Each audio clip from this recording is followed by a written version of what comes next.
Sam and Kev have, well, we've kidnapped them. Any noise you hear in the background is actually them trying to escape. We've got them up because we're metalheads. Long live Ronnie James Dio. So we're doing In Flames, this band. The Jester race. The Jester race, yes. Why? We don't know. There's something we're missing. There's some relevance to this band. Why are we doing this band? Why do we must do this band? I mean, it's good, but it's certainly nothing to do with. What we're talking about is how mostly it is the opposite of what we do, actually. In many ways. I did a search on Spotify this morning because obviously this morning I decided what I was going to say. I had already listened to it. I didn't just listen to it this morning, but I just did a Spotify search for In Flames, and Shot Down in Flames by AC/DC was on the list, and I thought, oh, I've never heard that. And I went on Facebook. Because I'm lazy and I just wanted to vegetate. And someone posted a video of Laurel and Hardy dancing to Shot Down in Flames by AC/DC. Oh, that's cool. It's quite funny. Yeah, so power metal. I don't think they call it that though. This is melodic death metal. And obviously metal, they're big on their genres. And if you get it wrong, then obviously they'll come around your house and sacrifice you or something, I think. But I would call it like Nightwish type music, but that's inaccurate, and we'll talk about that. It's quite early. This is mid-90s, so this is part of the thing that invented that kind of thing. There's more going on melodically than heavy stuff. With heavy stuff, it's all about drumming, isn't it? And there's more going on melodically, which is nice. There is a folkiness in the rhythms and the arpeggios. That's where it's interesting for me. That stops it being completely boring. I hear that and I think, oh, tall, just so tall. But actually, it's very Iron Maiden. That's what it is. The harmonised guitars, it is derivative of Iron Maiden, very much so. You take one bit of it and you think, oh yeah. So really, it's probably influenced by Tull via Iron Maiden, actually. Iron Maiden are influenced by Tull, obviously, and then everyone are influenced by Iron Maiden. They're not fantastic songwriters or anything like that, but it's all very accomplished and correct and all that stuff. It's just extremely homogenised. So in that sense, nothing like what we normally do. We don't, by definition, we try to avoid homogenised music, don't we? But they know what they like. Yeah, tricky one. I really didn't know what to expect here. You just said, "Oh, we're doing the Jester race." You didn't even know if that was the band or I thought it was the band. or the name of the album. I did the same thing as you. I sort of googled them at some point, and it said melodic death metal, and I thought, I mean, I can take heavy metal, maybe a bit of death metal, in certain chunks. But I really struggle with that because it all picking songs apart is just too much. I'm not tuned in enough to pick the songs apart and really say, oh, this is good in this one and this is good. It's all just really loud. But it is all just the same, and that's meant to be all just the same. This, it's about purity, isn't it? Death metal. Okay. I mean, if a band just wrote love songs and that's all they did, would that be interesting? Exactly. Not really. No. Why would you do just? Yeah. But then again, we are talking about sort of like the Scandinavian sort of take on things, and they do sort of particularly the Swedes are quite good at really looking into the void and really focusing on it, and they do this sort of morbid existentialism quite well. Yeah, it is a Swedish thing apparently, Yeah. or a Nordic thing. Yeah. Well, you think about it, the Moomins, the Grok. Yes. That's a child story, Yeah. I mean, if you don't know it, YouTube it and you go, bloody hell, children, this is for children. Yeah. That was Finland, was it, or something like that? Yeah. But the Swedes are particularly good at that. You think, is it Bergman who did? Yes. What's it called? They Melvined me. Yeah. What's it called? Seventh Seal. Yeah, Seventh Seal and stuff like that. They're really good at focusing on death and keep looking, and that's probably the most interesting thing I could say about this. I'll give it a really good go. I listened to it about 4 or 5 times. It was on the 3rd time I actually started thinking, there's a bit of a decent melody here. I'm trying to think which There's lots of very good melodies. Which song it was on, but it doesn't work with that sort of the death metal. What do you call that style? I think they call it growling. I mean the vocals. Yeah. That's what's interesting. Yeah, that's why it is death metal. It's Yeah. still it's so the melody doesn't come out the vocals. No, that's right. That's exactly The melody what comes out of guitars. Yeah, guitar solos basically. Although I think there was one keyboard solo or organ solo. Yeah. That I heard. Which actually, it's not that interesting, is it? Really? It's okay. We're going to play some death metal now with some guitar solos in there. And some harmonised. I mean, that will work for a couple of songs on an album, but to carve a career out of this, and as I understand it, they have changed recently, and this was their first album with a solid lineup, wasn't it? Yeah. With the actual lineup, whereas before they just kind of got hired guns. Yeah. So I mean, it's interesting on that front, but yeah, hard. Yeah, it's hard listen. It's a hard listen if you're not into that sort of thing. There is a nice juxtaposition. It's a strange word to use when music's so homogenised, really. But obviously, there's these lovely folky bits. The intro is great. Yeah. The intro is my favourite bit of the album, actually, where it's actually folky, but it's really dense, so you can tell it's metal because they're playing.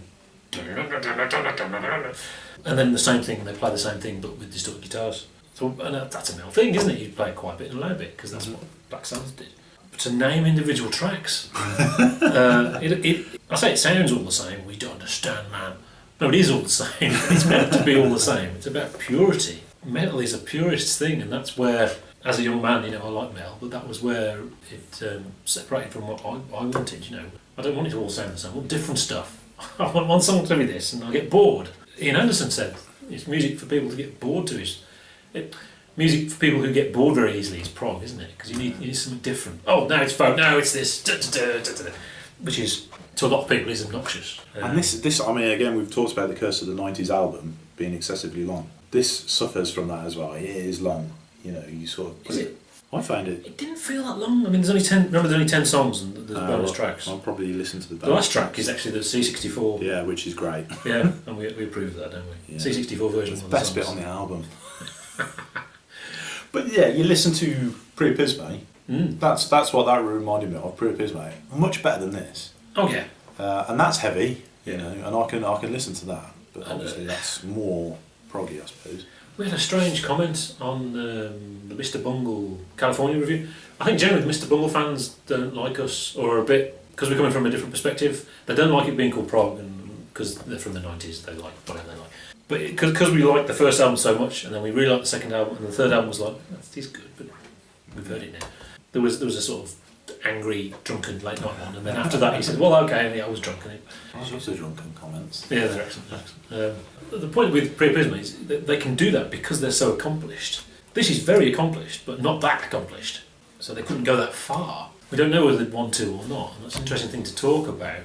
This guy on this comment said about, well, you focus on the athleticism. What? And then his response was he actually had a definition from Wikipedia of what athleticism means. Athleticism. No, we don't. Not really.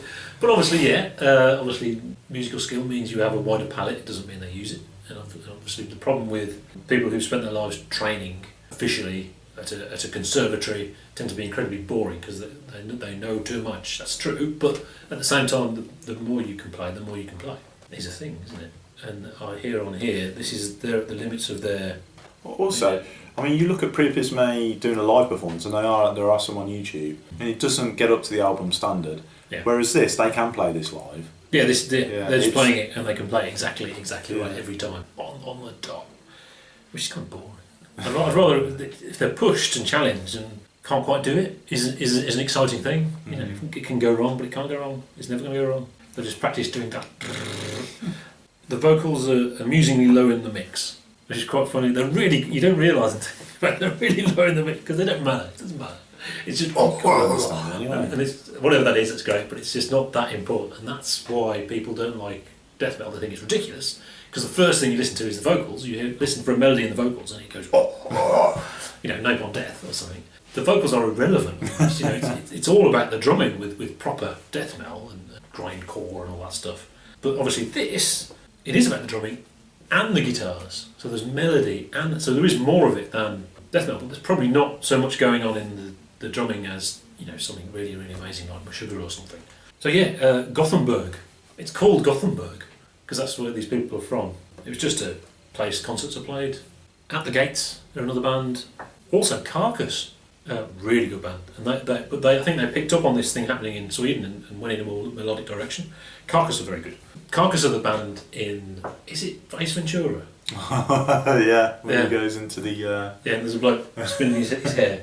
But it is great, you know, it shows you can be heavy and just as melodic as Judas Priest, much heavier than Metallica. You can be as heavy as Napalm Death and have melody over the top. You can have both and use, you know, nice European scales that we like. But it means it's even more homogenised, even than Judas Priest, which is, you think about it, ridiculous because Judas Priest are just that. You know, this is only that. You know, and then from this you get the later stuff. I think they're very influential, and you've got, you know, your Nightwish and Dragon Force, whatever, and all that stuff. Which is Nightwish are very, very good, but for whatever reason I'm not particularly got into them. I mean, but Dragon Force, it's like a cartoon. It's a cartoon of Malmsteen. You know, it's just silly, isn't it? But what I really like, there is some sort of more sophisticated stuff that sort of took it to its natural conclusion and really got the traditional folk modes and all that stuff into metal. It's a band called Tyr, Tyr, which I think are fantastic. And I find the metal part of it is very Metallica and boring, but the melodies are wonderful because it's proper European folk melodies. But they're actually from Svalbard. Is it Svalbard? No, not Svalbard. The one south of Svalbard, whatever that is. Faroe Islands. Yeah, that. There's only one number of eggs applicable. I think it's 3 eggs and that's not really through a measure of how good it is. It's just because it's in the middle. Because it's metal and it is good metal. I don't feel like I want to give it 2 eggs because actually the guy who recommended it, he's like one of our most right from brilliant sort of commenters, and he's watched everything. Yeah, I don't actually. I mean, well, now you can tell us what the context is or what. Yeah, we don't know. Two eggs would be harsh because they are a comedy, but it's that sort of. Well, there's nothing wrong with it, is there? No, I also think there's a bit of distance between sort of my taste and that. You know, these guys are very, very good at what they do, but if you don't like that, it's a bit like Bach. You know, Bach. Yeah. No one questions how good Bach is. It is all music. But if you don't like Baroque music, you're not going to like Bach. Yeah. You know what I mean? It's sort of one of those. I'll agree with you. 3 eggs. That was difficult. Yeah. Right. So next week, are we going to say what we're doing next week? Because it might be one people have been waiting for. Let's keep it a secret. Okay. Although someone seemed to appreciate the fact that we put the Spotify link up for this album. Yes.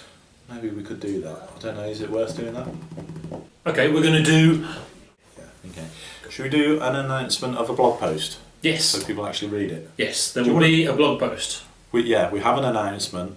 We've got this website now. Yeah. And everyone, agrees with us that it's absolutely fantastic. It is amazing. It looks, it's really. It's quite funny. Someone mentioned how much money we've spent on the website. We've spent money to do it. Do you think we paid someone? Did you just use hosting is actually quite expensive when you get down to it. Yes, so there has been some money, but we haven't spent a lot on it. We weren't saying, okay, sometimes sad. Now we've got a website, there you go. That was the payoff. That's not the payoff. But there is going to be a blog post. We're going to do it quite, I wouldn't say fantastically regularly, not like a video, but Yeah. It's going to be our opportunity to look a little bit deeper into certain issues. Yes. And and really get to the crux of the meaning of life. Yeah. That's what we're looking for, and this is going to do that. So in that vein, I've taken another look at Yes, my favourite banter diss on, and everyone hates the fact that that I have a bit of a negative attitude. Well, not everyone, but